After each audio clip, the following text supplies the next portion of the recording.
everybody. Happy Tuesday. Hey, I'm going to go right over to the ladies. Get them unmuted, and welcome to all you new people out there. Everybody starts out muted, so that's normal. Let's go right over to Becky and Kristen. Hey, ladies. What do you got for us tonight? Hey. Hey, I just want to say I missed y'all last week. COVID hit our house, and so we have been down and out for a whole week. And last week I didn't come to group, and this week I was like, oh, I don't feel like it either. And I was in bed for a couple of hours today, and then I was like, so I got on tonight, and I felt so much better being on. Miko's tunes are so great. And that just reminds me that a lot of times, even when Ty was going through active addiction, and I was like, Angie, I just don't want to be on, and I don't want to come to group, she would go, that's the perfect time to be at group, is when you don't feel like it, and when you're feeling crappy, and when you're sad and depressed. And she's just like, come to group. And believe you me, it makes me feel better already. So I just wanted to let you guys know that, and I'm glad to be back. Just a reminder of Mom's Group, and we're thinking of switching the name up to Ladies Group. We haven't decided yet. We're just kind of, I think when the name pops up, we'll figure it out. But tomorrow, Mom's Group, Ladies Group from 11 to 12. On Zoom, text Angie or me or Becky for the links to it. It's from 11 to 12. We love everybody who's there, first timers, even if you drop in once every 6 months or whatever. We just have a good time chatting and getting to know each other, talking about the topic of the night before, all that good stuff. So we'd love to see you, and I will be there. Awesome. Join us. I'm going to be there too. And I agree with Kristen that, like, when you feel less likely, or if you just feel horrible or you're down or whatever, and you don't feel like coming, that's definitely when you should come, because it always makes you feel better. And there's no doubt. There's always, I can't tell you how many times that's happened. But anyway, moving on, I get to talk about donations. And so is anybody new tonight? Angie, can you guys tell if anyone's new? You know, I haven't seen anybody new yet. Okay. So if you're not new, but maybe you haven't heard this before, when we were in person, we used to pass around an envelope and ask everyone if they could to donate $5 for a solution group. Well, since COVID, we haven't been able to be in person or do any of that. And so I believe Kristen can put a link in the chat. So if you click on chat at the bottom of your screen, it should pop up in the chat a link to our website where you can donate $5 if you're able to. And we would very much appreciate it. So what do we call it? Our battle funds. That's our battle funds. COVID's been a battle. This has been a battle for us, for sure. All of us. Anyway, if you can, we really appreciate it. Awesome. Awesome. All right. Thank you, ladies. Thank you. Thank you. Thank you. Okay. Moving on over to the garage crew. Let's find them again. Where's our Kyle? We've got some comedy coming up. We got Kyle Munkers, manager over at Rebuild Recovery, brings us our comedy each week. So there he is. Take it away, Kyle. Oops, we can't hear him. No sound. There we go. Okay, can you hear me fine so far? Yes. Yeah. Great. Okay. You know, I remember being younger, second grade, being in school, and we were doing the letter of the day. And the teacher said, you know, class, today the letter of the day is going to be the letter N. Looks at me and goes, Kyle, you know, think of something that you're not good at that starts with the letter N. So I say, spelling.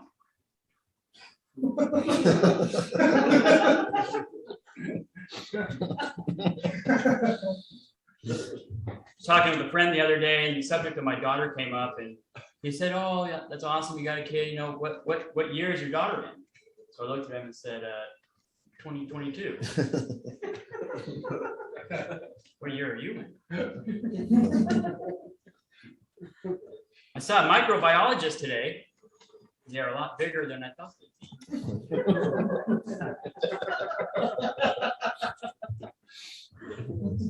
I decided to start a nightclub for guys that have erectile dysfunction. It was a big flop. Nobody came.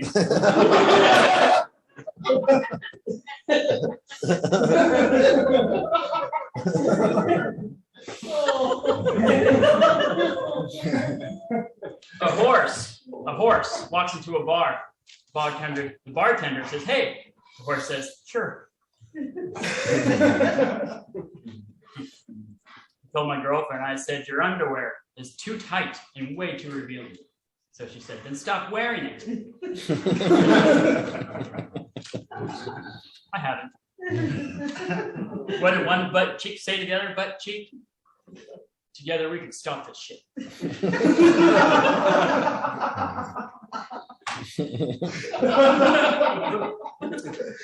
We've had a few babies recently. Liz and Travis, Nicole, and Emily, her son Bjorn. The only question is now, if Bjorn was to become a Christian, would that make him Bjorn again? Look at him. There he is. This is why you want to come there in person. He's just a little safe. No. Okay.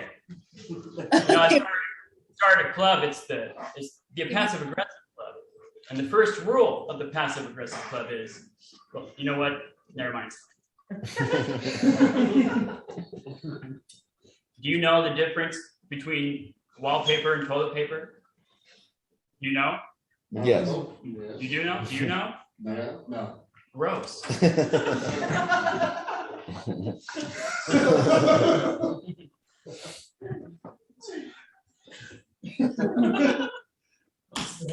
Oh, let me say one thing.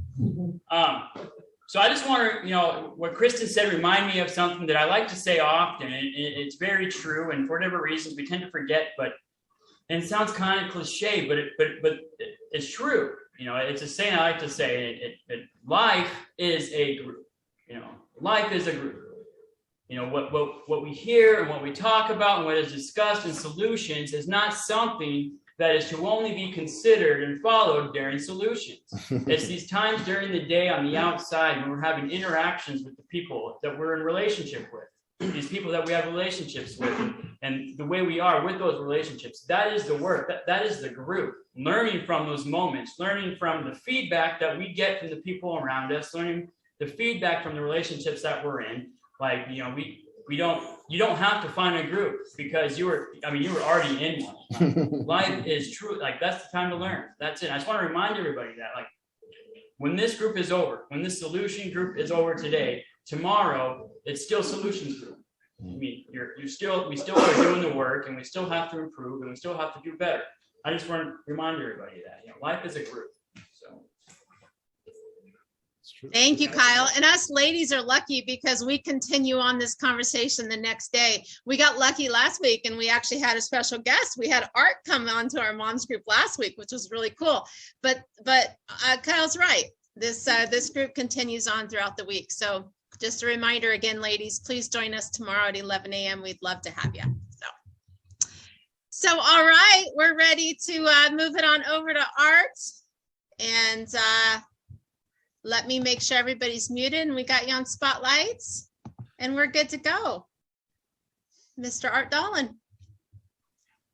I was 20 years old. I dropped out of college, and I was maybe 21, and I was dating this young lady, and her father ran the bakery that made all the buns for McDonald's for 5 states. It was supposed to be, I was going to just take a break from school. So I started working at this bakery, and there's all these kind of jobs that you got to do. There's an automated bakery line of making these buns, and eventually I worked my way to where I was the person that ran the wrapper. And so what it meant was we were wrapping 30 buns in a pack, 2 packs. It was called a pillow. It went into a tray. It went on a line back, and it was stacked. And my job was to keep these wrappers running. And, at first I wasn't very into it, but it was a really cool thing, because if you were paying attention to the machine and you were learning the machine, your job became easier.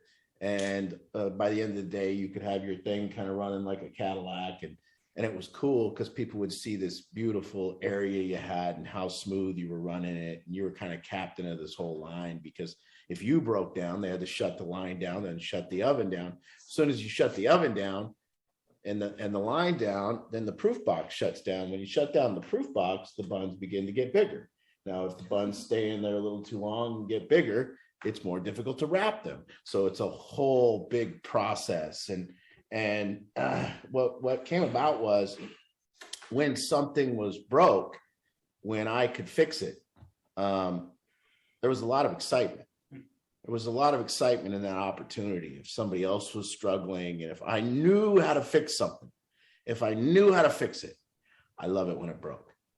I love it when, and maybe some of you have those kind of jobs where, I also then, I'm not very mechanically inclined, but I got real big at understanding how to fix a garbage disposal. You guys all know this one. You take the Allen wrench and you move it around and it makes the garbage disposal work again. So then that breaks down. And it's like, does anyone know how to fix the garbage disposal? Yeah, I do. And you're excited when there's those opportunities. And so can we pull up with the 4 positions of relationship, and what this is, anybody check the slide?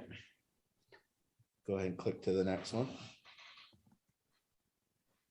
Sorry, I'm just learning PowerPoint, so let me. You can just put the other one. I even practiced, and just click on the other one and put it up. It's fine.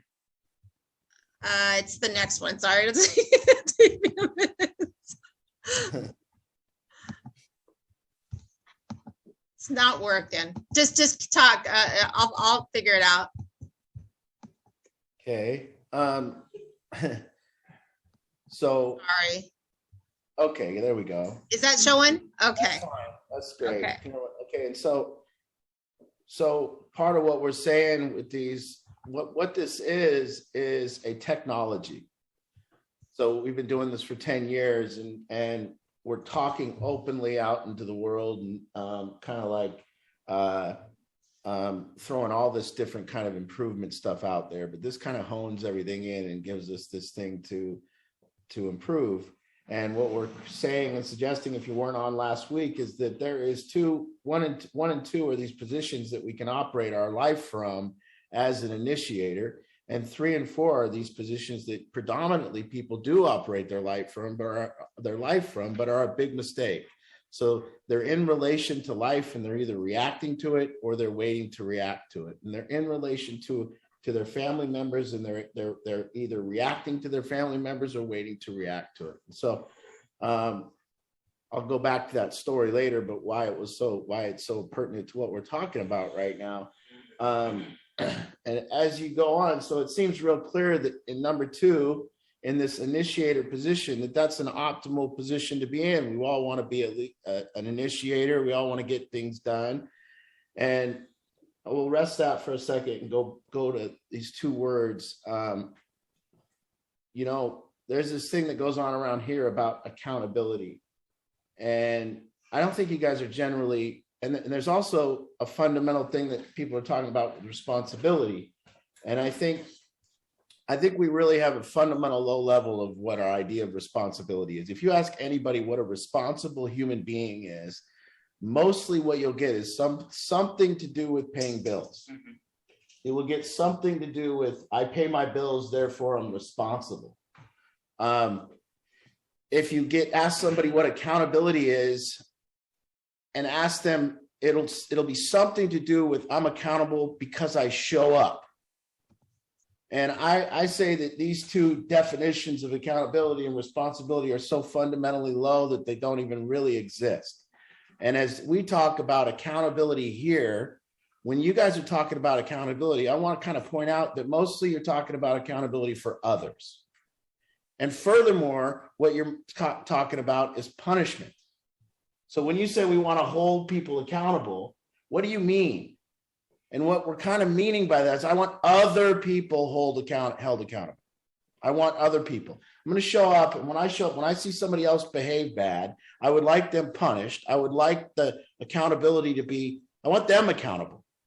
I don't want to be accountable for my chores. I'll show up and do mine, but if somebody's not doing theirs, I want them held accountable.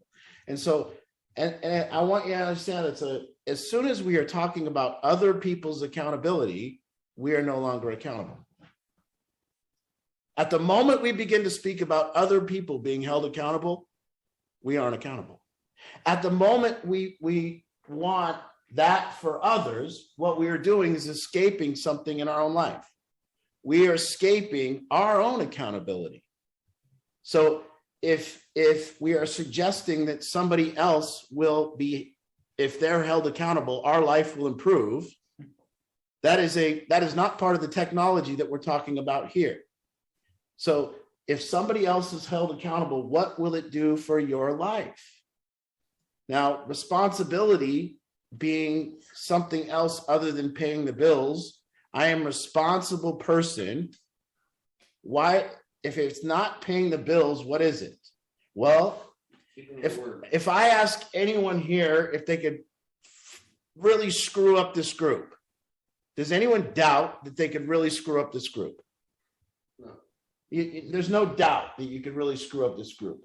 In fact, if I asked you guys to really screw up a relationship, is there any doubt that you could do it? I mean, there's literally no doubt. Could I ask any of you to go to work tomorrow and screw up your job and the money-making process that your company is? Very easily, everybody could figure that out. Now, on the flip side of that, if I ask you to improve this group, I'm suggesting tonight that you're out of ideas. I'm suggesting that it's going to come up pretty much blank. And if I ask you to go to your job tomorrow and improve the thing, I say you're going to come up blank. I say you ain't even been thinking about it for about 10 years, 20 years, your whole entire life. And if I say you to go up to Safeway and I want you to improve the experience of Safeway when you go to the store, I say you don't even know what to do. I say what's happened is we've become collectively irresponsible. So what's really going on is if we could change the definition of responsibility to, I am responsible for improving the thing. Always. I am responsible for improving the thing. The thing that I am in the relation with, whatever that thing is, to be responsible means I am responsible for its improvements. That's what it means to really, a teacher that is responsible for her students is responsible for improving the thing. A coach that is responsible for his team is responsible for improving this thing. A worker that is responsible for their workplace is responsible for improving the thing. A person who is responsible for a car is, see, you can pay your bills on a car. You can have a car. But you're responsible for a car when you take care of the thing, when you keep it up, when you improve it. So we are only responsible for things that we feel we are responsible for improving. If we don't feel like we're responsible for improving a relationship, then we're not responsible for the relationship. If we don't feel we're responsible for improving our workplace, then we're not responsible for our work. If we don't feel we're responsible for our family reunion, then we aren't responsible for our family. Now, accountability, if I am accountable to my own life, that's it. And what that means is a pilot is accountable to the people in that plane. As that pilot is flying that plane, he's accountable to the people. Now, what does it mean to have an accountable pilot? Well, first of all, that might be one point, but what he's responsible for doing is to make adjustments. He is responsible and accountable for making adjustments. So that accountable pilot would be up there, and if there's adjustment to be made and he didn't make it, he isn't being accountable. There is an adjustment to be made, he needs to make it. Based on the feedback? Based on the feedback of the flight. So as he's in relation with wherever he's going, winds increase, he increases power, or going too fast, put up the flaps, whatever that is, that man is accountable to those people for one reason. If he didn't keep up with the adjustments, he's not keeping up with his accountability. And he's also responsible for, it's kind of almost the same thing, but different. So what we're saying here is, of course, it's good to live in initiator. We want you to live in this second position, working your way up to getting people that will actually follow you and trust you. Like a teacher would be an initiator in the beginning of the year, but hopefully if she's done and been accountable to those kids and been responsible for the improvement of the thing, she would move on to creator, and those kids would fully trust her. And she wouldn't have to fight. It wouldn't be a thing. Now, the thing about relationships is, and the thing about this is it's so clear when I put out here that you should spend your time in the second position. So why don't we? And why don't we is because the fourth position is a coping mechanism. The fourth position of waiting to react is a coping mechanism for life, because we ran out of ideas, because I don't know how to fix the thing. I'm not excited anymore. I've ran out of ideas. I tried one idea in my relationship. It didn't work. I went to group the first time, tried to make it better. I was denied. I went to the board meeting, tried to make it better. They didn't listen. My kid became an addict. I tried to tell him to go to treatment. He didn't go. And we run out of ideas. As soon as we run out of ideas, we feel domination. We feel dominated, frustrated, angry. All these these things that are not useful. So what we do is we get into a position with that domination that we go and we get an expectation for negative outcomes. We begin to complain. We begin to lose our responsibility for the thing. We begin to say, that's messed up. It's nothing to do with me. They're the problem. I'm not. And we begin to vent, and we begin to rack it, and we begin to tell everybody how fucked up the other thing is. And this is all because it's a coping mechanism. It's a way we can keep living when we're being dominated, a way we can like function and have life still feel okay, even though the thing that needs to be fixed isn't being fixed. And so, Barry, to stay in this second position, to stay strategic, to see that what this second position is really about, and what this technology is for, guys, what I'm putting this forth is for is it is a forced method of change. I'm not a big believer that a human being can change without a forced method.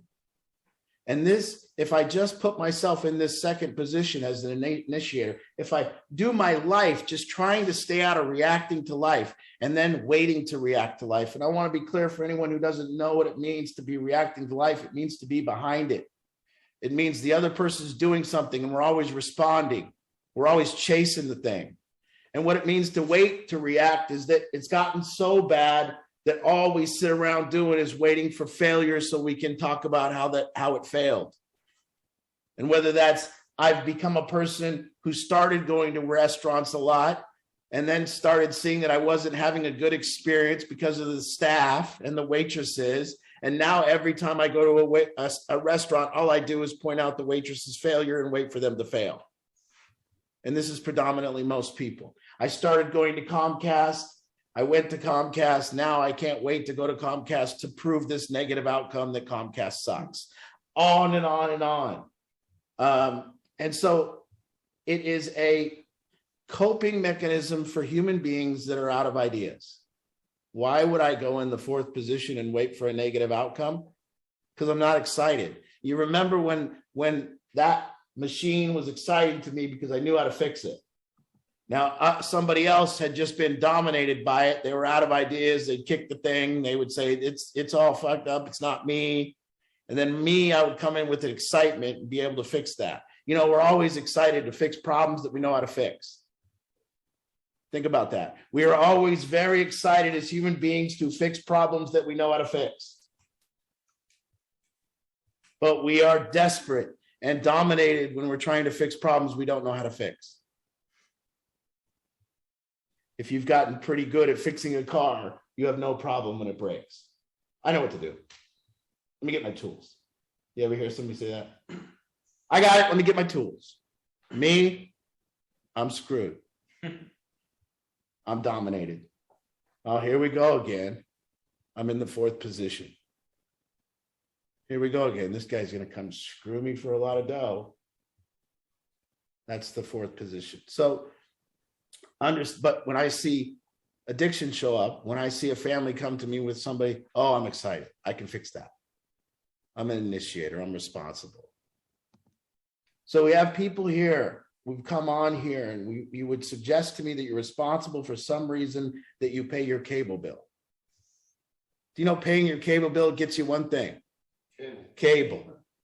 It doesn't make you responsible. There is no such thing as a responsible person complaining today.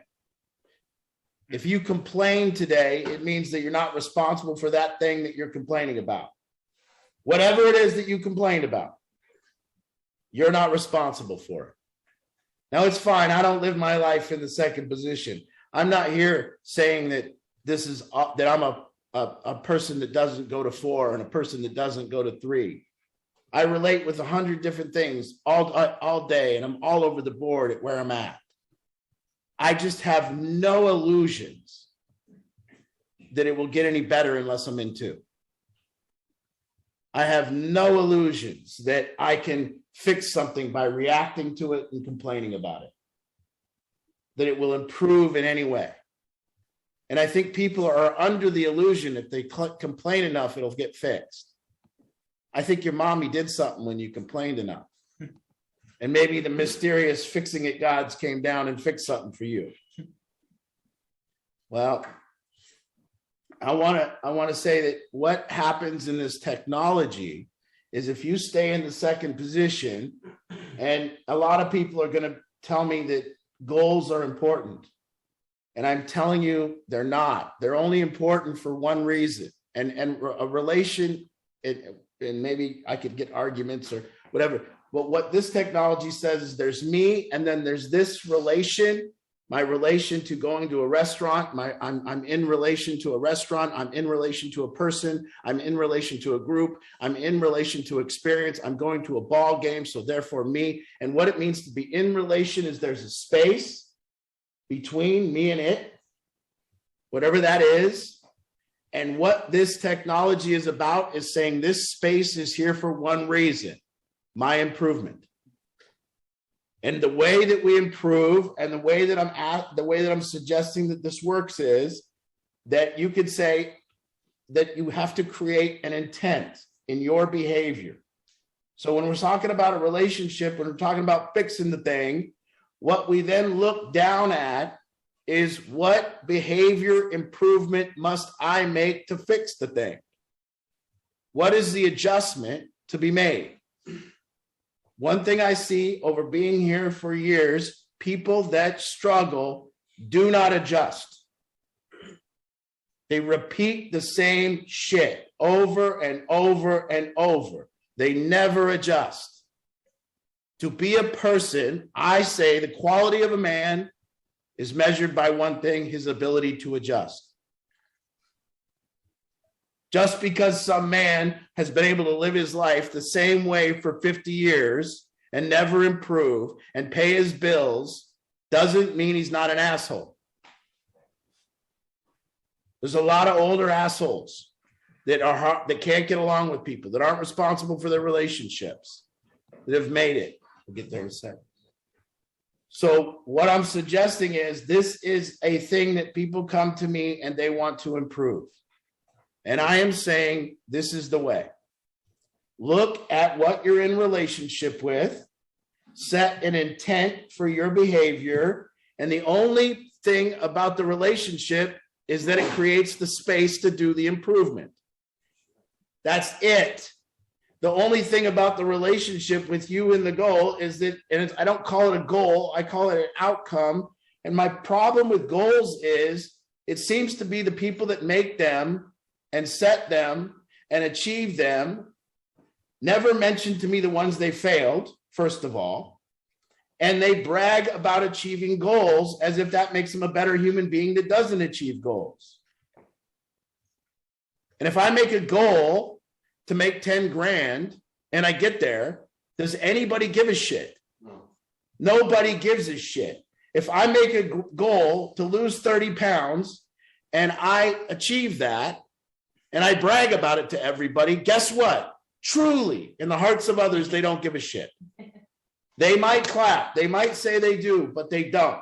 If I make a goal to get a Lamborghini, nobody's happy for me when I get a Lamborghini. Now, if I make a goal to get to Montana, I'm going to drive. My goal is to get to Montana. My outcome that I'm looking for to get to Montana. Now, what if I set no intent about my behavior on the way to Montana? Your behavior wouldn't grow. I might, yeah, but I might make it to Montana. Good for me. And then I go, we set a goal and achieved it. Good. But what if I'm driving to Montana with two people and I said, the improvement that I'd like to make on this drive is I'd like to learn how to connect with this person more.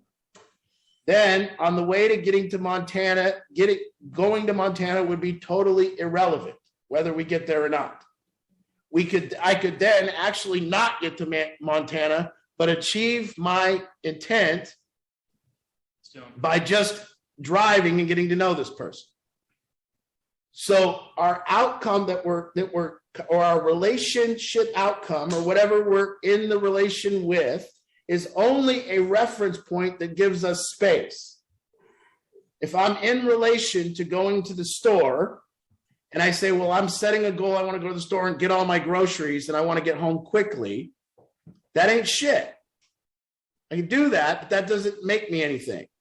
There's not technology for improvement there. In fact, I might be more of an asshole when I get home. But now if I set intent and say, I am going to the store, yes, and that's the reference point. I'm in relation to my store experience. And my intent for the behavior on going to the store is kindness. Now, whether I get my groceries or not is irrelevant. The only relevance was, did I keep up with the intent of my behavior? So the point is that reference point and the intent gives us a pathway.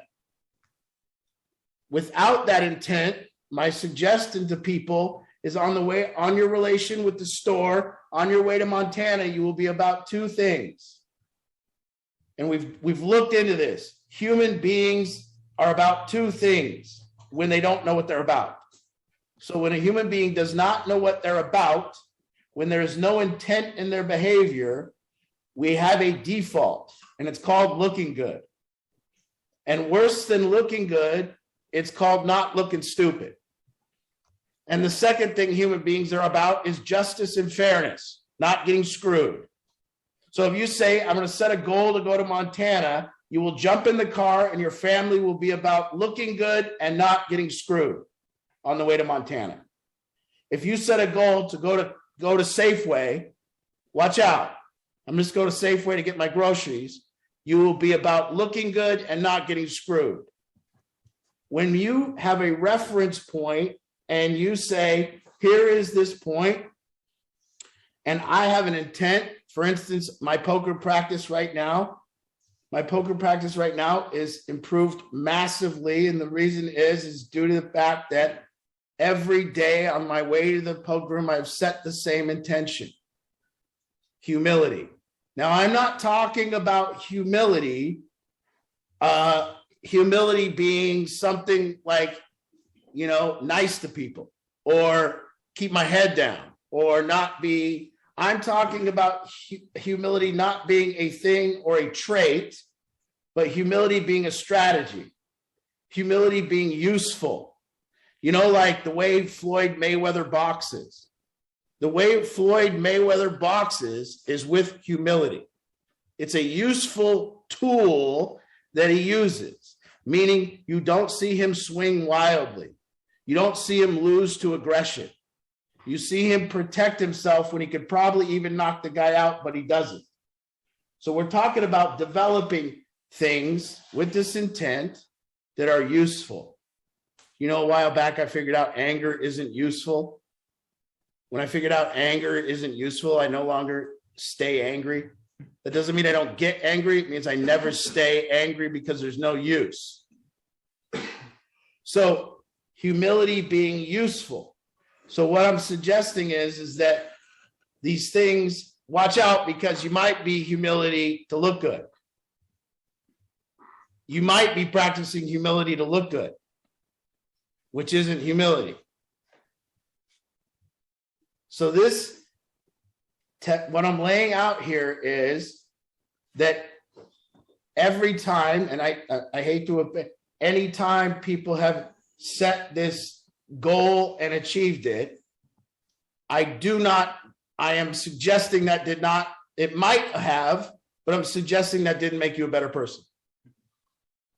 I'm suggesting that might make you look like a better person. It might make you look like a high achiever. It might make you look like you're real great. It might make people envious of you. You might think you could brag about that, but it did not. There's no measurement to whether you're nicer, kinder, humbler, things that are useful. You might be angrier after you completed your goal. You might be more arrogant after you completed your goal. You might be more resentful after you completed your goal. You might be less trustworthy after you complete your goal. Who knows? But you completed your goal and you think that's something. So with this, it's suggesting there is a relation, and the relationship of me going from Tom Brady winning the Super Bowl. Tom Brady didn't set a goal and say, he said, I'm in a relation with winning a Super Bowl. And then every day he set an intent for his improvement of his behavior. And the reason why Tom Brady is the best is he's fully responsible, never blames, never goes to 3, never goes to 4, always initiating, always responsible for the improvement of the thing, and always adjusting. He's adjusted his diet, his film study, his lifestyle, his living situation, his practice time, his attitude, all that. He didn't just say, I'm going to win a Super Bowl. Adjustments. Yes.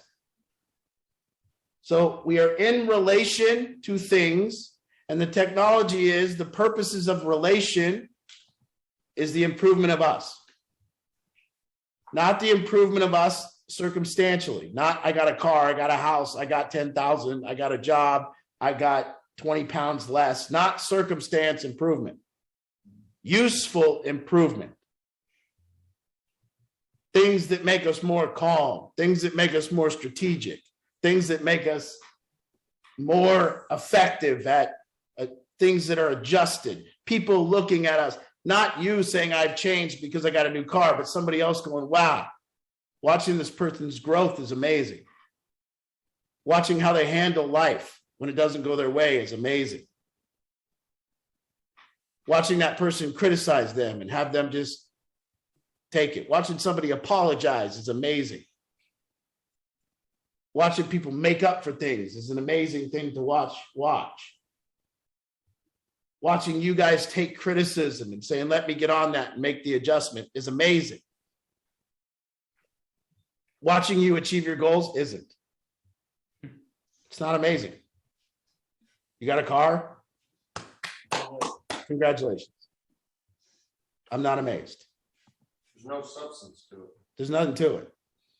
And by the way, you've had all those things and you get high anyways. We get high because what we're really looking at is kind of figuring out how to improve the quality of this human experience. When I say useful, that's what I mean. And right here with this 4 positions, just look at them and tell me where you're happiest. And understand that when you're sitting in that second and first position, that you are happiest And understand that when you're in 3 and 4, life is dominating you. It's beating you up. And you're just trying to keep away from the domination. And to avoid the domination of life, to avoid the domination and the responsibility of being responsible for the improvement of the thing. You know, I've made adjustments that made me cry. I've learned that this humility thing, playing poker, is so painful, I hate it. You know, a guy like pummeling me and betting a lot of money into my face, I don't want to be humble. I want to tell him I got more money than him and I want to take everything he's got. And when I have to bow down and duck and put my dukes up and just block and not get hit by his punch, there is pain inside of me. Pain. And I'm experiencing that in this relation I have with it. And when I'm in relation with my family and I have to put it down and make all these improvements.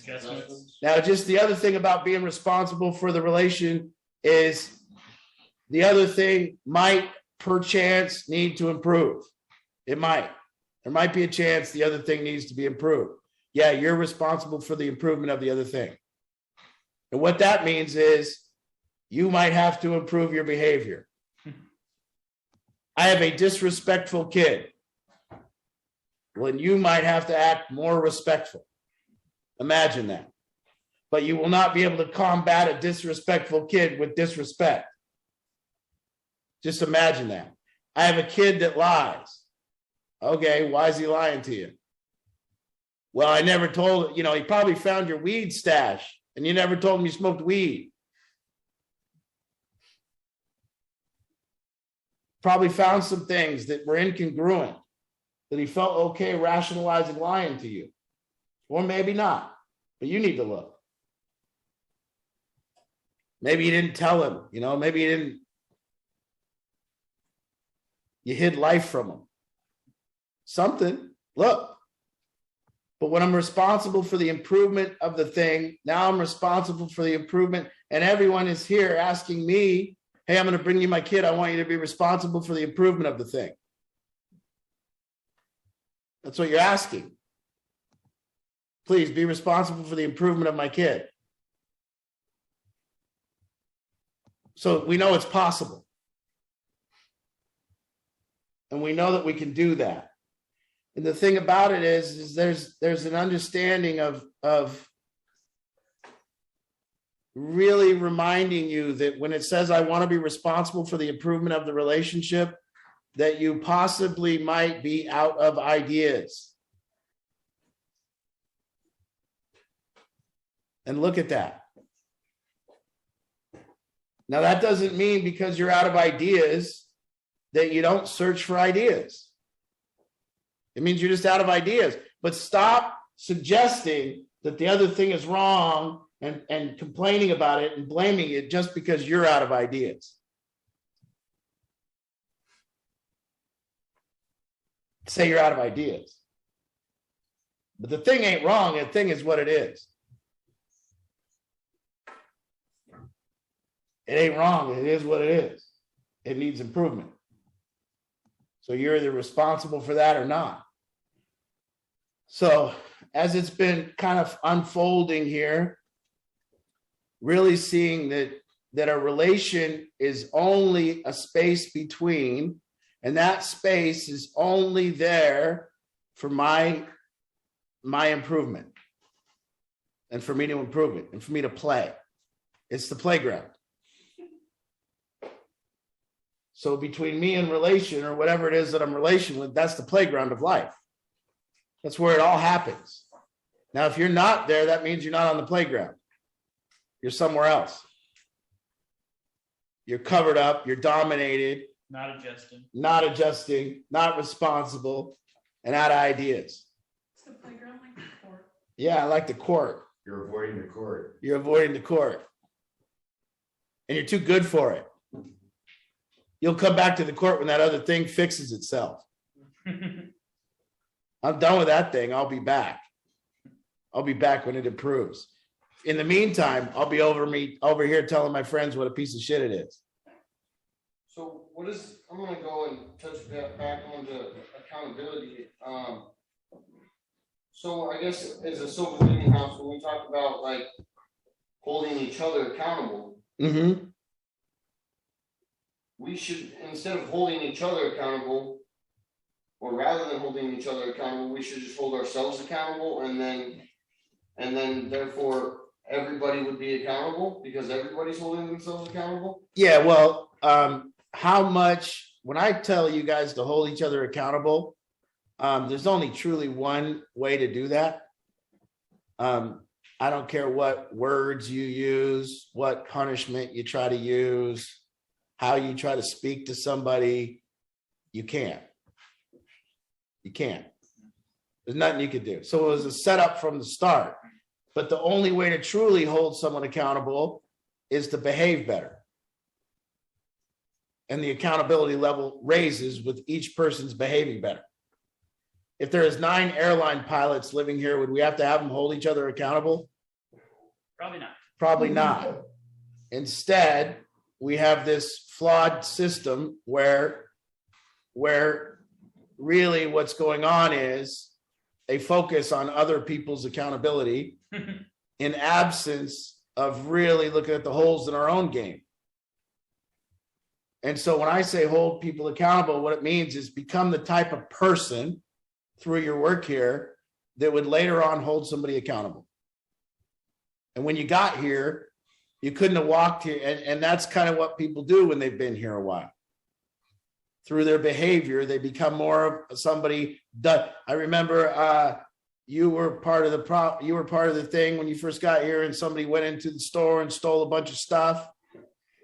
So an example is when Cam first arrived here, somebody felt it was okay. An example of holding people accountable without words, without punishment. An example is Cam went to the store with somebody else, and this young kid went into the store and thought it was okay to come out of the store and open up his coat and show Cam all the stuff that he stole. Nobody would do that to Cam anymore here. Yeah. If somebody went and stole while Cam was in the car, they would run from the car because they'd be too goddamn scared Cam will kill him for stealing. Now, that's accountability. That's what we mean. But when we start concerning ourselves with wanting other people to be held accountable and looking for authority to do it, we want retribution. Yeah. We feel a certain way. We feel a certain way, and we feel a little pain or domination from the way they're behaving. That's how I feel, right? Yeah, and when we feel that way, we want justice and fairness. And that's not an initiator, that's a reactor. That's not somebody that's responsible, that's blaming. And so the real question to be asked is, when I want other people's accountability, why? Or when I want somebody to change, I have to be the one responsible for that change. And changing other people is a long-term proposition.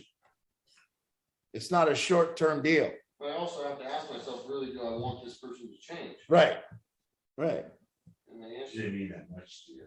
yeah, right. And the answer, or like the situation. I mean, I'm not going to go into the situation right now, but like it's more or less. Do you just stop? Like, I mean, does it come to a point where you just stop fucking with the person? You know what I mean? No, it comes. Look at back to the model. When I'm sitting here in my day, and I'm considering other people's behavior, where am I at? I need to consider my own behavior. That's it. You get back to what are you relating to? And in that thing that I'm relating to, what position am I in? So with this person, what position am I in? Reactor. I'm in reactor or I'm in 4, waiting for them to fail so that I can point out their badness. Boom. Very simple technology. All I have to do now is move myself back to the second position in relation with this person. Simple. And as I move back to the second position, I ask myself, in relation to this, what is the intent of my behavior? What do I want to use this for as an improvement? And it's a very simple movement right back. So the point of this may be that all the improvement is just in the positioning. But clearly understanding that you're probably not going to improve ever as a human being in position 3, unless learning what not to do, position 4, or probably not even in position 1. Because when you're in position 1 and you're a creator and leader and everybody follows, you don't need to change very much. It's pleasant up there. But we change through pressure, through having to fix the thing, through adjustments. So if you look at these positions, all the adjustments, all of it is in 2. And you just move yourself there. When you move yourself there, done deal. And where are you most happy? Sitting in your car, considering yourself and the adjustments you need to make, or in your car, ruminating about the adjustments of the world that should be made? Really? When you're in that third position, it feels like if you're not in a guilty state of mind, right? Like if you're not feeling somewhat guilt about what's going on or the situation, then I really don't think that you're really understanding it. You know what I mean? I think that guilt has like a huge, you have to be feeling like, why am I feeling this way? Yeah. You know what I mean? What's making me feel this way, or why am I feeling? And it goes back this all. And what I love about this whole model is like everything ties together. Yeah. Right? Like you have to fucking examine and investigate why you're feeling this way. Yeah. You know what I'm saying? Yeah. And like everything was based on like from before. Like we got to feel what we're feeling inside, and we have to live with that. We have to sit with that. We have to breathe through that. Yeah. And you know what I mean? All of this stuff ties back to that. Like, why now am I feeling this way? How do I get out of this third position? Yeah. Right? Like, and How do you get out of the fourth position? or the fourth position. Yeah. Right. You know, and it's like Because you're dominated. or you feel dominated. Well, and just think there's plenty of opportunity to go around too when other people are failing. Oh yeah, for sure. Listen, there's plenty of opportunity in other people's failure. That is the opportunity. That's the opportunity. And so when we're dominated by our own struggle, you know, when you're walking up the mountain and it's hard and you have to see somebody else that rolls back down, that might be kind of satisfying, you know, because it's dominating going up that mountain. And then you wonder, why are you angry at that guy for falling? Why do you care if he fell? And really, it's because you took an opportunity. So we have to be very clear if we're asking for other people to be accountable or if we're taking an opportunity. We might be taking an opportunity to just make a big deal about something so we can point out some other people's shit. And then that relieves the domination. Remember, being in 4 is a coping mechanism for life.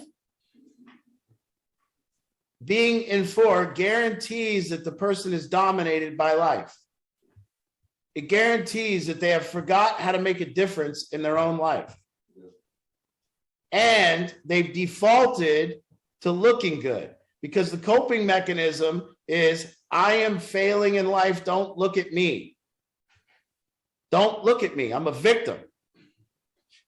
And so I'm failing. Yes, I'm failing, but no, none of it is my fault. None of it. It's the judge. It's my teachers. It's the world. Yeah, it's my landlord. It's my boss. It's my coworkers. It's the other drivers. It's the people. It's the Democrats. It's the Republicans. On and on and on.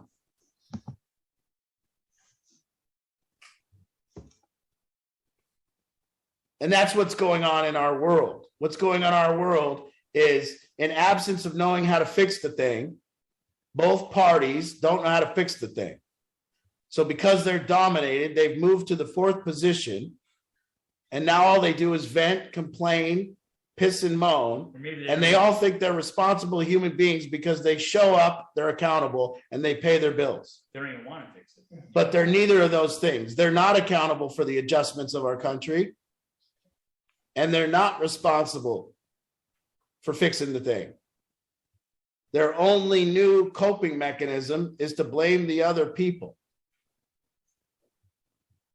And they want accountability from the other people. All we do now is 4 years of one party office and then 4 years the other party investigates them. It seems like Let me guess, there's a committee formed. My whole life, I remember like one committee formed. It was like when Clinton got the BJ. Yeah. It was the only committee. Now every month or so, there's a new committee doing an investigation. And by the way, none of these investigations have ever amounted to nothing yet. Yeah. She had the dress, had the stuff on it. Cracks. Yeah, cracked. Moral of the story is you can do anything you want, just don't leave the stuff on the dress. Oh, that's bad. I don't get it. Well, they can. They get away with anything. Steal billions, whatever you want to do. Pay them with campaign money, but don't. Yeah. Okay. So we're trying to develop useful traits. Things like discipline, things like humility as a use. Reduction of anger because it's not useful. You know, by the way, some people are just better at achieving things than others.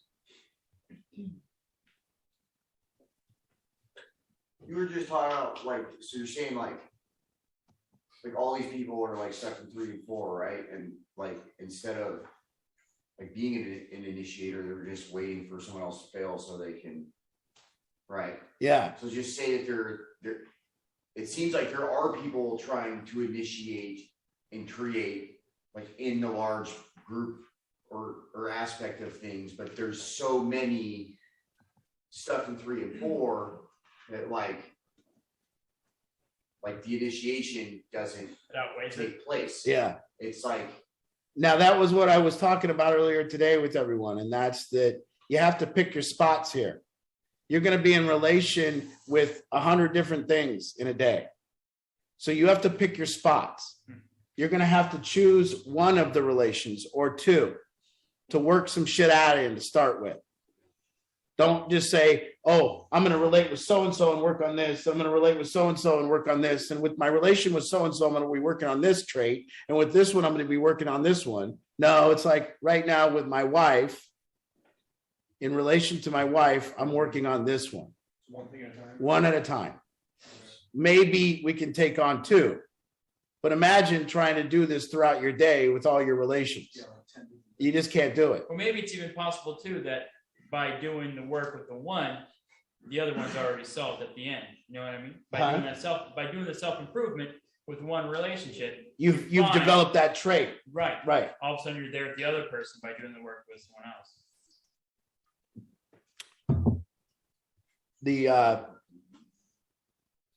The thing about it is it seems as if also though, if I'm in one place and somebody falls back, I got ahead.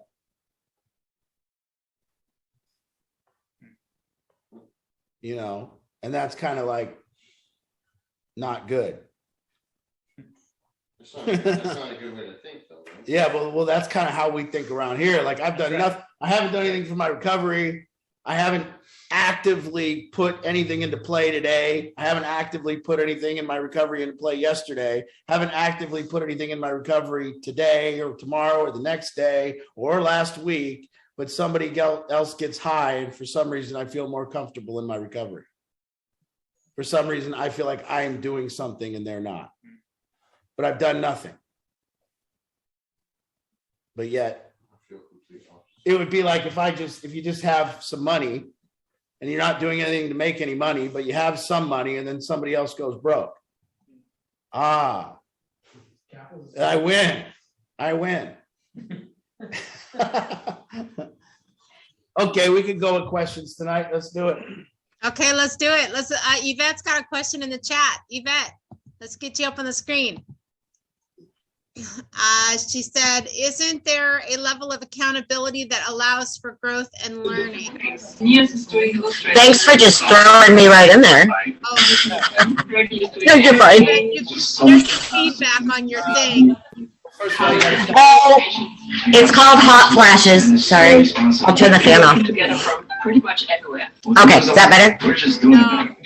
So I'll read your chat. So Art, her question was, I had to mute you, Yvette. Sorry. I remember that from last time. So there's something, I don't know why it is, but I remember that from last time you were on. Not sure what it is with your device, but it's a lot of screechy feedback. So her question, Art, isn't there a level of accountability that allows for growth and learning? Yeah, who wants it? No, I mean, like, where is it coming from and who wants it? Of course, when we're asking another person to hold us accountable, well, that might work for a short period of time. I mean, there might be some time that we take a trainer and the trainer tells us to wake up every day at 8 a.m. and he drags us out of bed and holds us accountable. And in that period, we are more accountable. And then maybe that might take, if we do it long enough. But is that truly what we're wanting out of life? What we're wanting is our own personal accountability. We're wanting to develop the trait of being accountable every moment with my relations for the adjustments that I need to make. Not the adjustments that anyone else makes, not the adjustments to fix the thing. These are the adjustments I need to make in my behavior to fix the thing. And I'm going to look at all the times my behavior was out of whack from the past. I'm going to look at everything. I'm going to analyze me. And I'm going to say, hey, I'm going to be accountable for these adjustments. Hey, this thing, whatever I'm in relation to, and for me, I'm in relation to losing weight right now. Now, I'm terrible at it. So there's no like illusions to me that this technology, when I'm applying it, but what I've done is I'm setting an intention now, discipline. And I'm not worrying about the reference point between me and losing weight. And when I didn't set that intention, there was what we're talking about when we set this intention. For instance, I'll give poker as a better example. It now governs my decision-making when it pertains to what I'm doing. So if you say, right now, the problem with my relationship with this person is I'm not shown enough respect. That's the problem that I've diagnosed. I've diagnosed it down to this thing where I feel with this person, I'm not given the respect I deserve. So as soon as I say that, my intent then, what is the intent on my behavior when I think I'm not getting the respect I deserve? I need to be more respectful. I need to act more respectful. So then there would be a clear pathway between me getting respected by the other person, fixing the thing, and my behavior. And the pathway would be, and the governing decision-making, when in everything with this person, my goal is to act respectfully. And all of a sudden, I'm walking towards the outcome of respect in the relationship. And go ahead. Well, I'm just like, so if the question becomes, okay, so you say, isn't there a level of accountability that allows for growth and learning? Now, let's say that, now if the question is, isn't there a form of you holding someone else accountable that allows that person to experience growth and learning from your accountability? Sure, but what that would be, it would only be a byproduct of your own personal growth and That's learning. exactly right. That's it. You know, there's First of all, you would have to ask the question, can I hold this person accountable? Right. Yeah. Are they looking to me for accountability? And if they're not, and there is no accountability in the relationship, that's because they're not looking at you for accountability. And then that would be what we're all talking about here, an equity thing or a respect thing.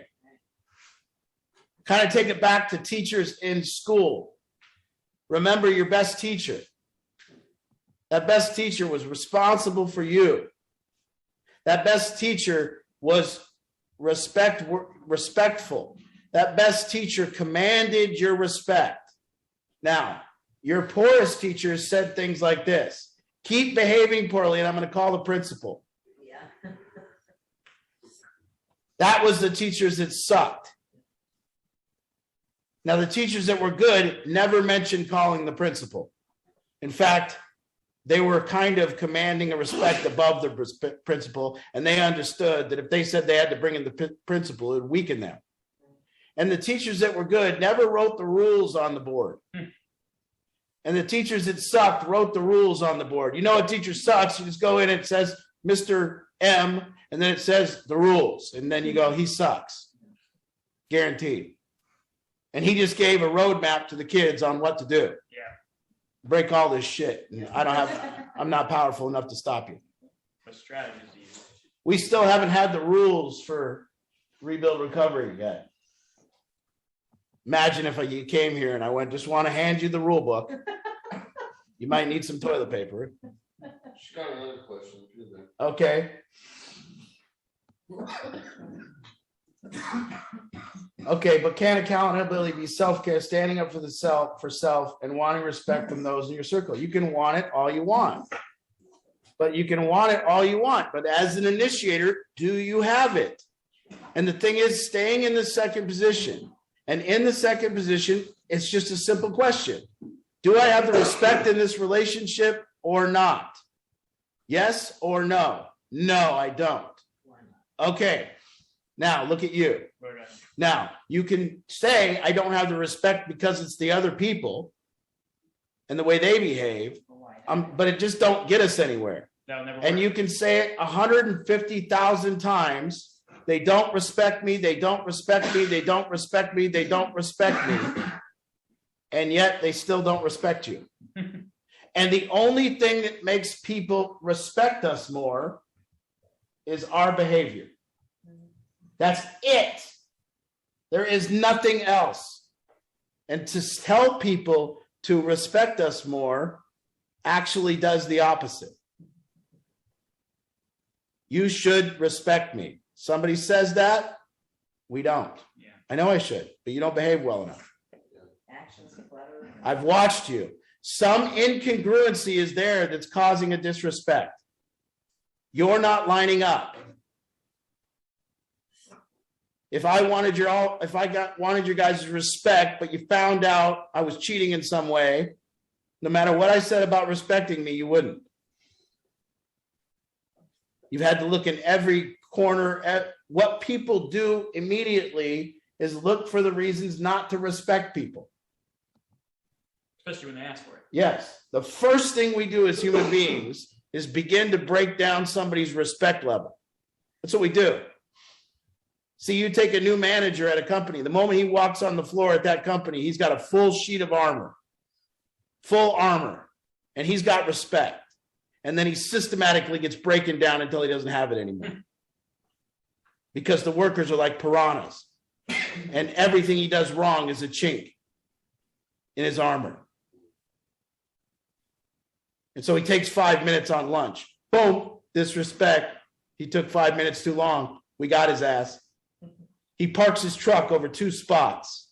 Boom, piece of shit. We don't respect him anymore. He yells at somebody. Boom, don't respect him anymore.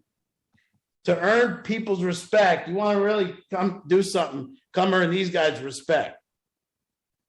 It's tough. You don't get to keep it. Respect is a stock. And it goes up and down. It's the subjective opinion of another. It's the subjective opinion from another person's perspective of all of your behavior. And it's their opinion respect. They get to state how they respect you. You don't get to do anything about it other than behave better, behave better, behave better, behave better. What's the difference between respect and equity? Nothing. Respect. Well, respect turns into equity. Yeah. So when you're respected enough, it gets you things. So you can buy changes in other people's behavior. You have enough equity to suggest that maybe they should do something different than they should do. But until you have that respect, you don't have any equity to buy anything from the other person. And so, by the way, I want to Right. mention, because you talked a lot about equity last week. So for anybody who missed last week's solution group, the recording is on our YouTube channel. And if you don't know how to find it, you can just text me and I'll send you the direct link. But it would really be great for anybody who missed last week to go back and start there on this model as well. I want you to understand there's only one failure. And the only failure that we can do is live our life from the fourth position. I mean, we can even live our life from a reactionary position, because we can learn from a reactionary position in a little bit. We can learn what not to do. We can learn how to maybe respond a little better at some times. We can, after you respond poorly, we can get some feedback in the third reactor position. And we can't always be an initiator. Sometimes we're posturing with people. Sometimes we're in a position where we just don't know what to do. So we are reacting. And there's those times. The only ultimate failure of this thing is to get to the point where you're out of ideas and you're in the fourth position, waiting for negative outcomes in your life, waiting for people to fail so you can point it out. That's the only real problem there. And it's very simple. When I'm there and I'm complaining in my head and resenting, it says the resentments are the number one offender. The fourth position is where resentments lie. That's where they're at. That's where they're at. The fourth position lacks forgiveness. It lacks a chance on the other person's behalf. They don't have any chance. It lacks betterment. It lacks the opportunity for betterment. It can't get better. You've made sure of it. You've made sure that the other person is going to behave. It's called confirmation bias. Already always listening. You've made sure this person doesn't respect me. Now, if you say this person doesn't respect me, but then you go to the fourth position, you will now look for the reasons they don't respect you. And you'll say, see, they don't respect me. Now, if you go to the initiator position, you will sit there and look actually, factually at the reasons they don't respect you. And then you will clear those up. You will improve those. A lot of parents have an enormous difficulty telling their kids not to do drugs. Do you know why? They do drugs. It is very hard to tell people not to do drugs when you do drugs. A lot of people drink and tell their kids not to do drugs. That is a problem. So if you're wondering why my parents were telling me not to do drugs, but if they were using drugs, I'm not understanding what makes you different than me. I'm not getting it. You do drugs. Yeah, but mine are different. No one's gonna fucking believe that. You alter the way you feel to cope. So do I.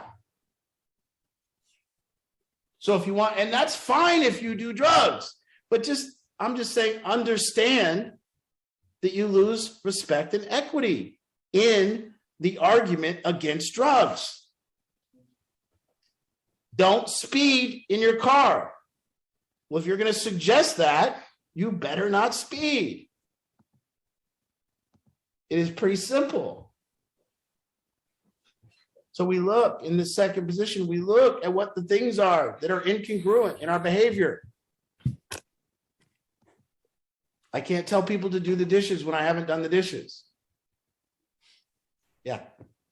So you're talking about living life in like waiting to react and react. And I kind of blurted out like, well, there's positive reactions. So like, just say that like you're not an initiator, you're not a creator, you're just kind of like living on this plane, but you're like waiting to react, but like you're anticipating a positive reaction. Yeah. Like then you're actually an initiator. That's forethought. You're actually having enough forethought to, which is actually an initiator. Like it's summertime, I'm sitting there, I'm like, oh, I'm fucking bored, I'm bored. Yeah. And someone comes in and says, hey, let's take the boat. And you're like, Yeah. Then you're initiating a positive thing. Let's get to Renee. Hey, Renee. Hi, guys. Can you hear me?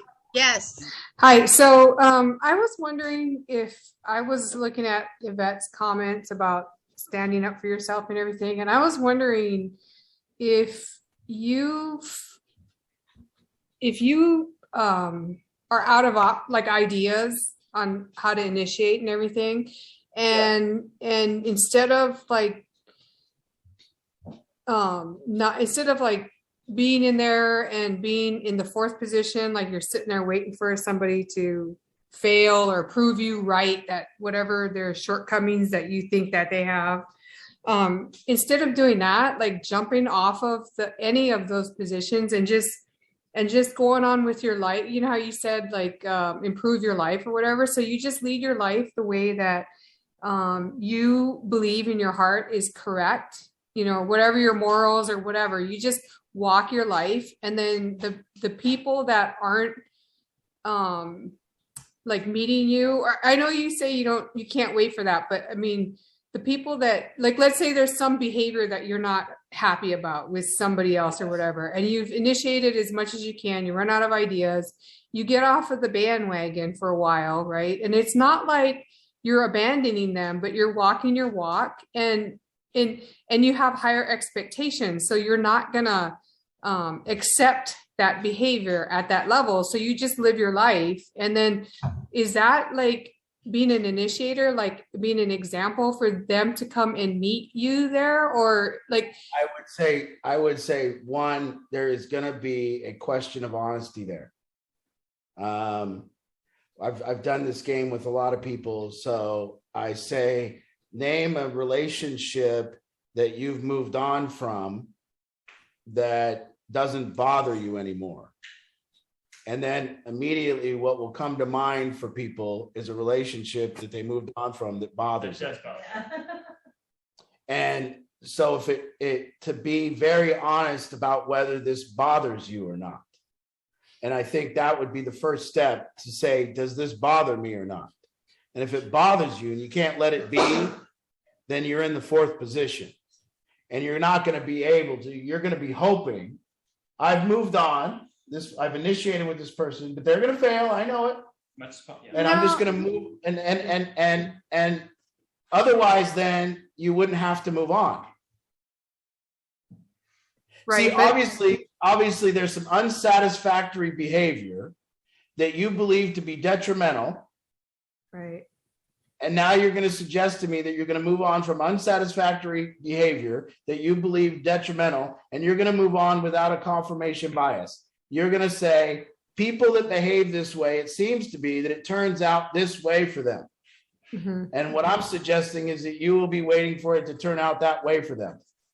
Mm-hmm. When it does, there will be a level of satisfaction. Mm-hmm.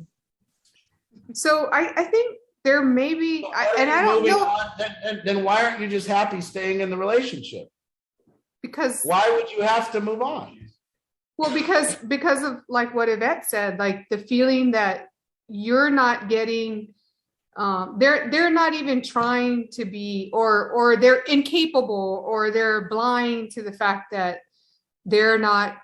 And I'm not even, but that there's no like maybe effort in that direction. You know how you say they don't, people don't evolve. So you're moving on because they're not making an effort.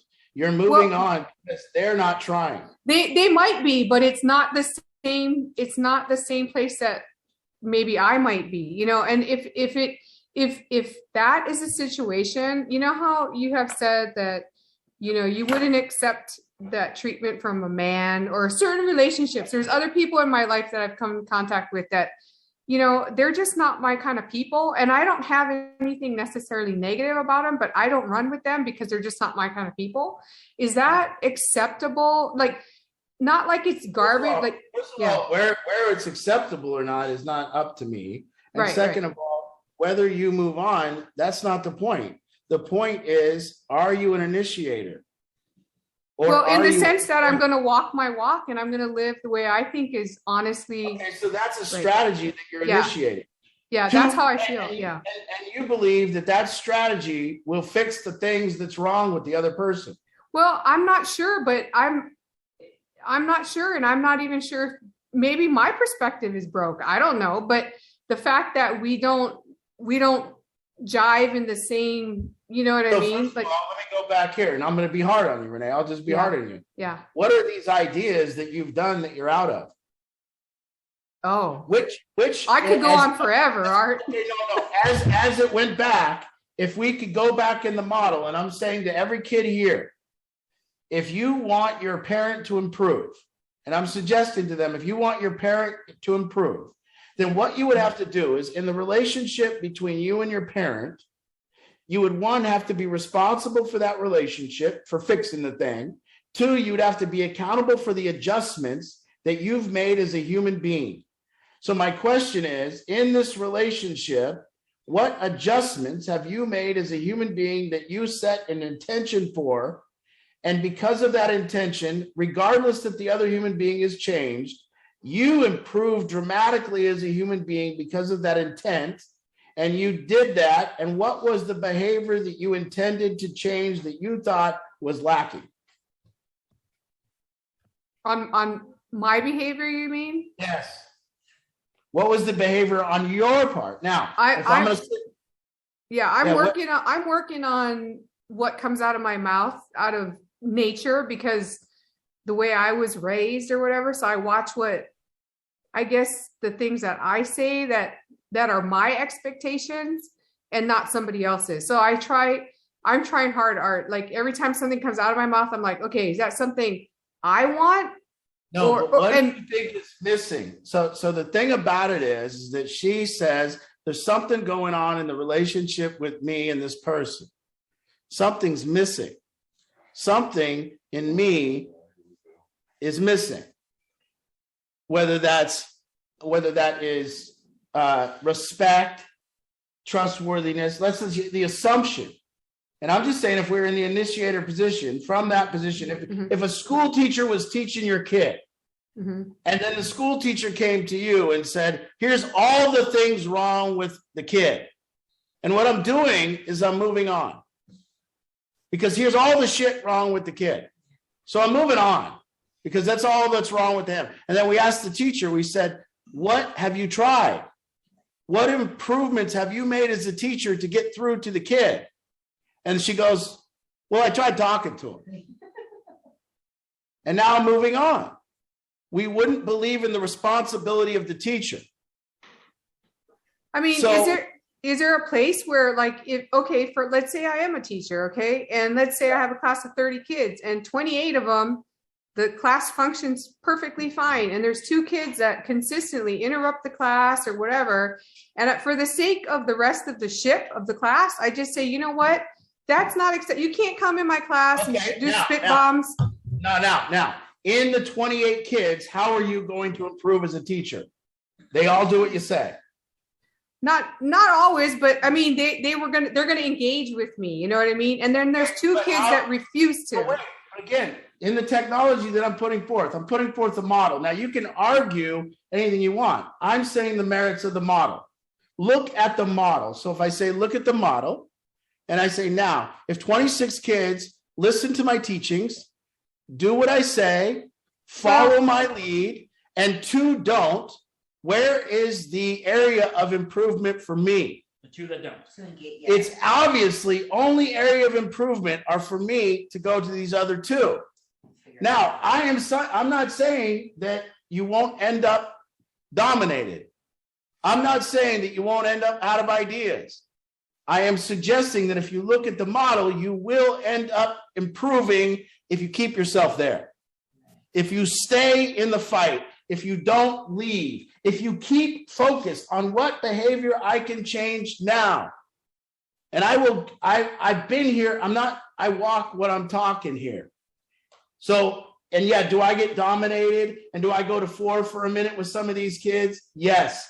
But then I go right back to 2 and I go, there's some behavior that I need to change. There's some strategy that I need to work on. I'm not leaving. I'm not going anywhere. And I stay in the fire. And I don't have a kid that I said, just think of that. A school teacher kicking out 2 disruptive kids. I've dealt with over 5,000 addicts, haven't kicked one out of my life. Because it's not about that. It's about this tool being for my improvement, not theirs. This is now those 5,000 people me staying in the fight with, most of them, it didn't make a better person. It made me a better person.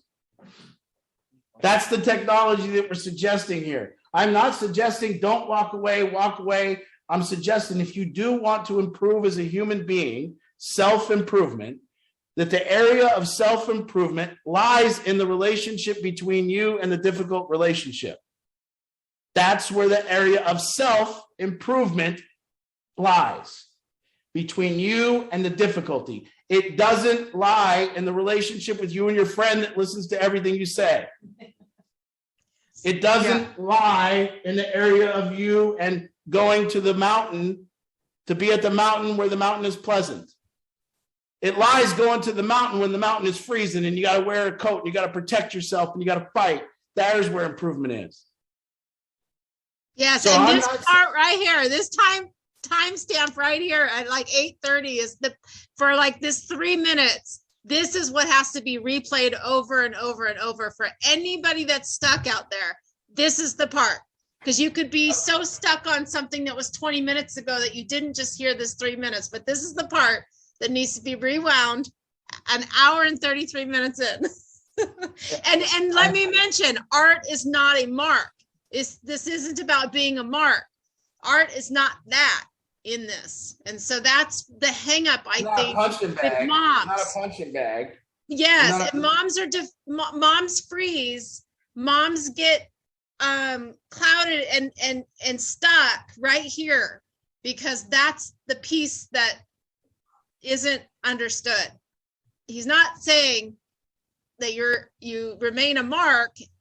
Art's not a mark. And if you look, there's an underlying suggestion that we seem to have. And that suggestion just kind of remains. If other people improve, my life will get better. Yeah. It is an ultimate premise that we're operating from. But I'm not saying that the 28 other children, students are, they just go along with everything, but they actually engage and they want to engage in a relationship with me. You know what I mean? Like, they might argue with me and I'm okay with that, or disagree, but they actually engage. Maybe those two students don't even want to engage. So at what point do you just say, hey, I'm going to walk my walk, and maybe someday they're going to look and go, man, all those other guys they're learning a lot and they're in life and everything. I want some of that. Or So here's the question. Are you dominated by the relationship? Nope. There's nobody that doesn't believe that on this talk. We believe that you're dominated by the relationship. It's frustrating you. Makes you look bad. That this relationship you're having with this person, you're dominated by it, and it's frustrating you. Because those two other kids are making you look bad. Yeah. I mean, no, I literally don't like to put up with shit with, like, and it's not, and it's sticking up for what I like. It's like, you know what? I'm not here to force you to drink water. I'm not here to force you to comply. I'm just saying. So you're asking me again. Okay. So what if I decide in my program that a person that I need to walk away from them? I mean, is there ever a time when that's appropriate? Because it's only the time when I decide that I'm dominated and there's no improvement that I can make to fix the situation. Right. Or you like when you're done, you know what I'm saying? Like when you said, you know what? No, Renee. Oh, listen, okay. Listen, you're done because you're right and you're angry. That's why you're done. No, I don't believe. Okay. Then why would you leave the relationship? Well, I mean, I've left guys who didn't treat me proper, and it's not like I didn't think I was better than them. I just said, you know what? If you want to treat a gal that way, find somebody else. It's not going to be me, like. Okay, why they treat you that way? Because they're assholes. I don't. Okay, stop. That's now here. This is. Boom. That's it. They're assholes, and you're not responsible. I mean, if somebody. No, Renee, stop. Because they're an asshole, but you're not responsible. They are. So now, at what level do we get to the point where you're responsible for the other person? At what level? That's exactly what I'm talking about. If you're abused, is that unacceptable? Well, You're allowed. I walk away. I don't know. I mean, I don't know. I mean, but again, either I can change it because I'm responsible for it, or I'm not responsible for it. and they're bad. Well, some guys are bad, but I mean, I'm just saying that I have pretty good relationships with a lot of my former, but I'm just saying like this one particular one, But why is it so difficult to say, A, I have a frustrating relationship. I have one. Yeah. And B, I want to be Art. What I want to be responsible for that relationship. And then C, what it would mean to be responsible for relationship is I am responsible through my behavior. For myself. Through my behavior, Mhm. I am responsible for fixing the thing. Right. And what's wrong with that? I don't know. I don't. Okay, then there it is. So why don't you do that?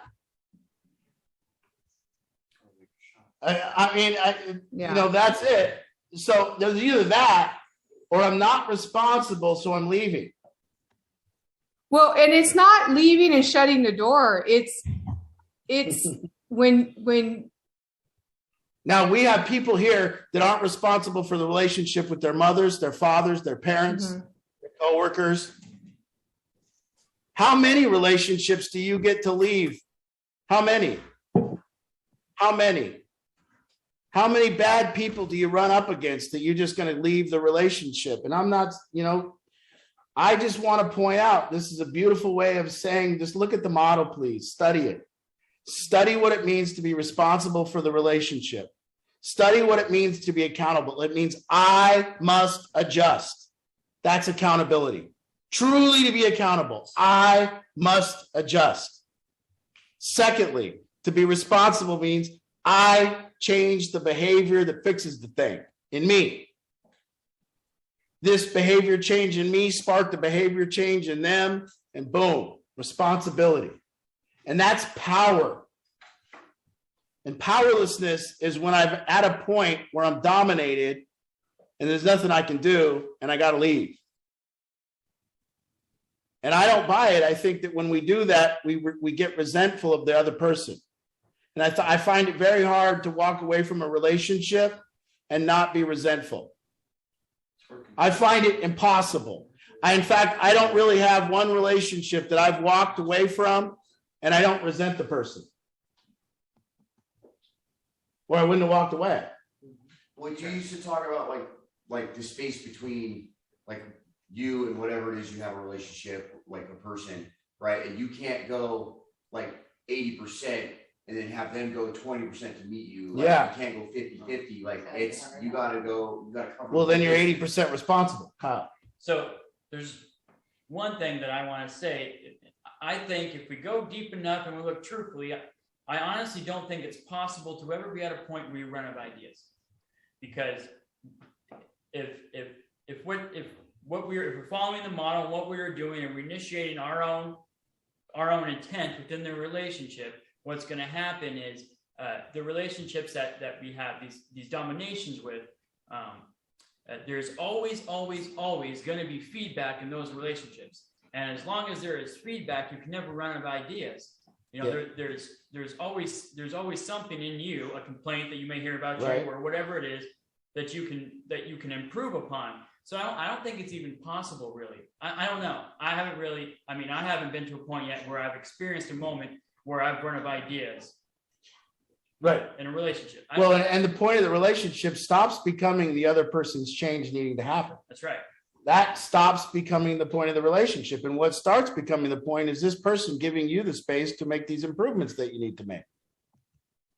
And I would say that if a person is dominated in one of their relationships and feels like that people walk all over them, I don't think that's in one relationship in your life. I think that's been probably a common theme. It's not just going to pop up, So anyways, this is a deep, look at. Well, this brings me to just briefly mention, and I'll talk more about it next week, but we are starting group coaching up again come February 2nd. So we have 2 dates set, February 2nd and February 23rd. It's going to be on Wednesday nights. We're going to have it in person at Kent. group coaching is something we haven't done since COVID. And this is an example of the opportunity that group coaching is diving deeper, just like Renee and Art was just doing, but actually coming to completion in the night as well. And we take a limited number of people and or couples, individuals, whatever, in this group session. So I'm going to send out some information and registration information in the next few days on that to everybody. So stay tuned. Next week, Bill and Becky are going to share a little bit about their experience. We're so over now that we're going to push that to next week, but sharing a little bit about their experience with group coaching and private coaching with Art. So I want to give that some good time next week to really talk about it. But this was a perfect example of exactly what happens during coaching. Well, it's an example of what happens when you're watching somebody else be coached. A lot of the times when you're in the middle of it, there's a big problem because when you're in the middle of it, you don't feel too good. That's true. And it's harsh. And so I apologize and thank Renee for getting up there and talking. And I'm sorry if I wasn't the greatest, but I know it doesn't feel too good. I know it feels harsh, Renee. But what I get harsh with people is because there is this looming shadow of this idea that everything you're saying, yes, do other people need to treat you respect? Yes, I understand, but they're not. And then the only responsible thing to do is look at yourself. And do other people need to have boundaries? Yes. Do some people not have boundaries? Yes. But also, some people are constantly talking about boundary issues. And if you're constantly talking about boundary issues, you have boundary issues. Other people don't. It's you. And if you're saying things about boundaries, that's because you have boundary issues. You probably cross them all the time with other people and you're meddling in whatever it is that you're up to. But you got to look at that. And by the way, none of this model is here to fix it's not to fix the relationship. That may never happen. The whole point of being an initiator is this is a model for self-improvement. What if the relationship never gets fixed? That's fine. What if we don't make it to Montana, but on the way to Montana, I set an intention to be in the car with the people on the way to Montana and connect deeper. So now it's not what we're looking for. What we're looking for is the deeper connection to Montana. Well, what if we ended up in California? Huge success. We're in California connected as people. Huge success. Whether we got to Montana or not means shit. It don't mean anything. And the premise of goals suggests that we're going to be happier when we reach that goal. We're not. We're going to be happier when we experience life from a different place. That's when we're going to be happy. If I told you all the reason you don't have a house is because you didn't set a goal and achieve it like me, I would just be an asshole. I didn't set a goal and achieve it, and that's why I have a house. I just got on this little path, and it led to that. And it just happened to me. So you look and you see this idea is a competition of things that we shouldn't even indulge ourselves in. So we're sitting here and we're looking with intent about which behavior in me that I want to improve today. Okay, there it is. And I use the relation to do that. And if it happens to get fixed, congratulations, but it might not. And if we can all be here and understand this kind of accountability, that we maybe have a bad interaction and we adjourn to our separate corners and we sit and look at ourselves and both parties look at themselves and there's an improvement of both behaviors and they come back and try it again, that's the only way we can improve. And we don't need both people to do it. We just need one person to do it. If both people do it, congratulations, that's great, but don't ask for that. Because that might not happen. I'm not here under some illusion that you guys are going to, really, really be responsible all yet. My job is to show you responsibility. That means that I need to adjust. I need to change. You don't. And if my coworker, if my employees make a mistake, I might be mad at them and try to hold them accountable for a second. but I would be an idiot to go back into my room and sit and bitch about how they screwed up and how they're bad employees. No, I go back to the room and go, how did I screw up? What did I do to allow this? How do I need to adjust to make sure they don't make mistakes like that again? How do I need to adjust to make sure I show them a better way? How do I need to adjust? That's called responsibility and accountability. So again, we'll keep going into this. Thank you for the questions tonight. Thank you, Renee. I'm sorry I wasn't too soft, but there's a lot of work there, and we'll get there. And so again, thank you all for coming. We'll see you next Tuesday. Awesome. Thanks, everybody. Memory's going to stay on with me and help me with my PowerPoint. I'm going to stay on for a minute, work with Memory. But thanks, everybody. We'll see you next week. Why wouldn't you say yes? All right, where's Memory? Oh, I'm going to mute them.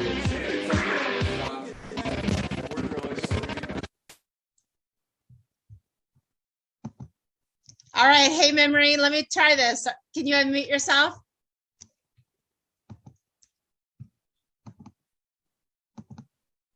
Wait, did I do it? Oh, shoot. Yeah. I lost you. Okay. Okay. So, let's see. I've got my PowerPoint up, and so I can get. Oh, let me mute them again. Sorry, guys, I'm muting you because I'm just on just for Memory to help me out with something here. Here, let me just remove them. Or I can't. There we go. There we go. I got rid of them. Okay. Okay. So here I think is my remaining issue on this is that right now I can click from current slide and it puts that slide up there. So I'm good. There's just that transition that I don't know if it can be eliminated if it's clunky. But so I don't see that when you hit current slide. I'm not. Okay, from current slide right here. Do you see my arrow? Yeah. Okay, yeah, I see when you click it. When I click that, it does my current slide. But if I say from the beginning, if let's say I want to show all 4 slides, I don't want to have in betweens. Like I just want to like click on it and then like be there.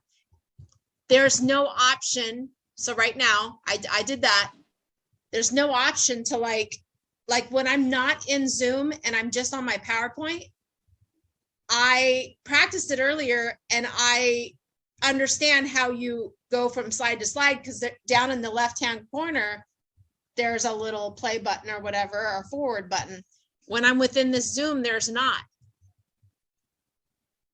Does that make sense? It does. So what if you unclicked use presenter view?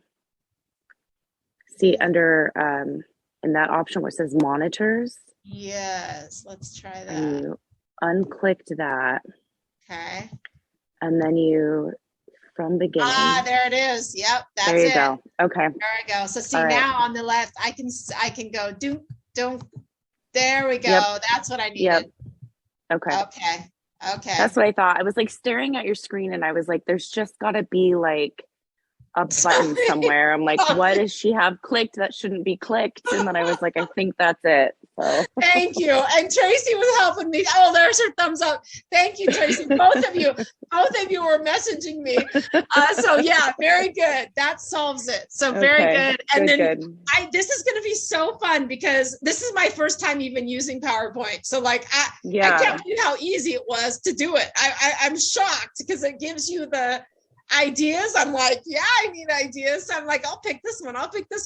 But now what's going to be cool is as Art continues to dive into each one of these branches, it's going to go deeper and deeper and deeper. So like all 4 is going to have so many spiders of branches. Yeah, great. They're beautiful. And then I can kind of keep adding to it. And then ultimately it'll be a complete package. But so I'm excited. And then you can save those PowerPoints as a PDF and be able to like send them out or print them out or whatever. Yeah.